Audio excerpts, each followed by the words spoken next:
Hey everyone and welcome back to another video, and in this video I'm going to show you how to import from monday.com to ClickUp. Now this video is going to be particularly useful for individuals. Let's say that you already use monday.com but you're migrating your work and your team over to ClickUp.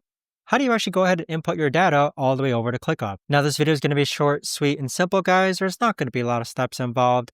So in order to do this, let's first click on the upper right hand corner, your profile icon.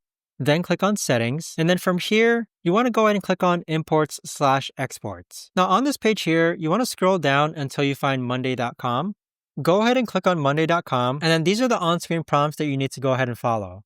So follow these on-screen prompts where you simply just go to monday.com, get their API, paste it here, and then click on Next. And again, it should be pretty much straightforward from here. But that right there, guys, is the best and easiest way that I know of to actually go ahead and import monday.com to ClickUp. If you guys know of a better or easier way to actually do this, let me know in the comments down below.